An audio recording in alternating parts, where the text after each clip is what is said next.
There are a lot of things that the Republicans who control every branch of government in Louisiana should be focused on right now, given that for the second consecutive year, U.S. News and World Report ranked it dead last in its best states report. It's no wonder why. There's the rampant industrial pollution caused by its oil and gas industry, the 85-mile corridor between New Orleans and Baton Rouge, now known as the Cancer Alley, where a recent study found that the air is more toxic than previously thought. Unsurprisingly, as NBC News noted, that industrial corridor was once home to slave plantations before scores of petrochemical companies moved in, polluting the air that fills the lungs of the mostly black residents.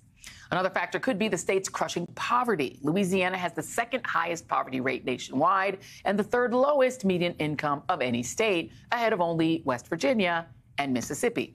There's also Louisiana's long history of over-incarceration to fuel its use of forced labor. As of 2022, Louisiana had the second highest incarceration rate in the country, behind again Mississippi. Louisiana had been starting to turn around some of its dismal statistics under its previous Democratic governor, John Bel Edwards. In his 2 terms in office, he expanded Medicaid under Obamacare and launched a criminal justice overhaul that successfully pushed Louisiana out of the top spot as the nation's most incarcerated state. Louisiana was also making slow but steady progress in education, making improvements in testing in math, science, and social studies, as well as improvements in reading. Last year, for the first time in 5 years, reading scores for Louisiana third graders went up. But it seems there's only one thing that Louisiana's current Republican governor, Jeff Landry, seems to care about Louisiana kids being able to read. This bill mandates the display of the 10 Commandments in every classroom in public, elementary, secondary, and post-education schools in the state of Louisiana. Because if you want to respect the rule of law, you got to start from the original lawgiver, which was Moses. That's right. Amen. All right. God gave, Moses received. That's right. He got his commandments from God, and he wrote them on for us. All right. All right. Even before he signed that law, making Louisiana the first and only state so far requiring the 10 Commandments be displayed in every classroom, Landry was touting it as a right-wing culture war victory. He told a Republican fundraiser in Tennessee he can't wait to be sued over the law. Well, he's gotten his wish. 4 groups, the ACLU of Louisiana, the Freedom from Religion Foundation, and Americans United for Separation of Church and State are suing Louisiana over its 10 Commandments law.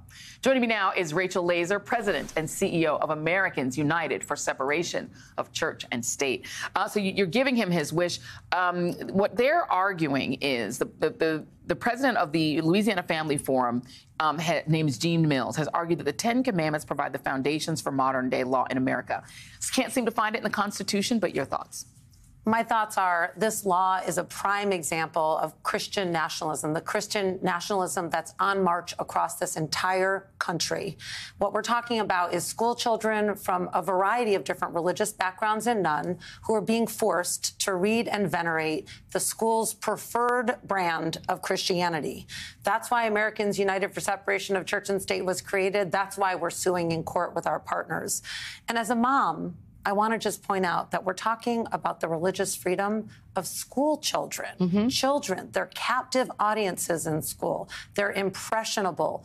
No children should be made to feel afraid of being ostracized or bullied or like they don't fit into the in-group, they're part of an out-group based on their religious beliefs. Religious freedom belongs to all of us, not just some. Well, there's also the point that if they're going to go by Moses, they should display the Torah, not the Bible. But we won't go biblical and get technical. They are feeling the wind at their backs, the Christian nationalists, because there have been Supreme Court rulings in their favor. So the Supreme Court ruled in favor of a Christian coach's right to pray on the 50-yard line. This was in the Kennedy versus Bremerton School District case in 2022.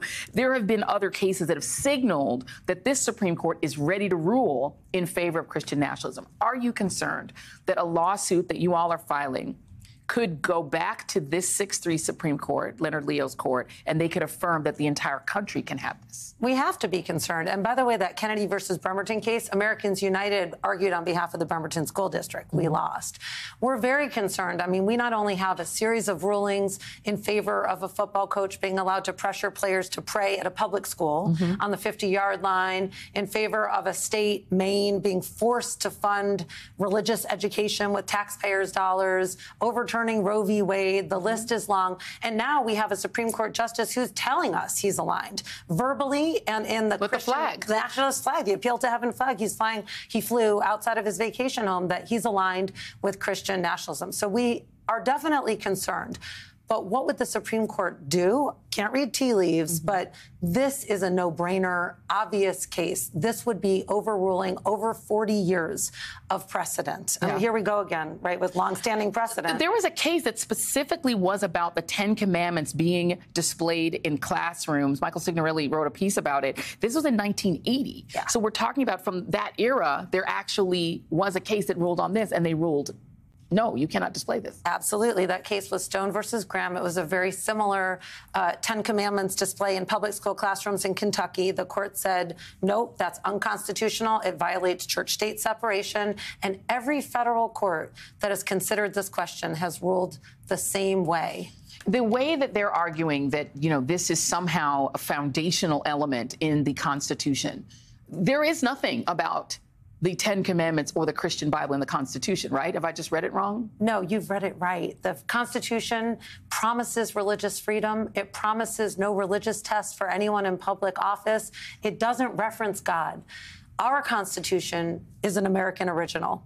It puts the power in the people, not in a divine entity. And it protects religion through doing that. I mean, America's a very religious country. Yeah. And we are, because religion isn't forced on anyone. Religion can thrive that way. Yeah, and, you know, and it is ironic to me that these are the same people who will make the argument that a pride flag in a classroom is indoctrination, but they don't think the 10 Commandments is indoctrination. Do you? I mean, I see some irony there.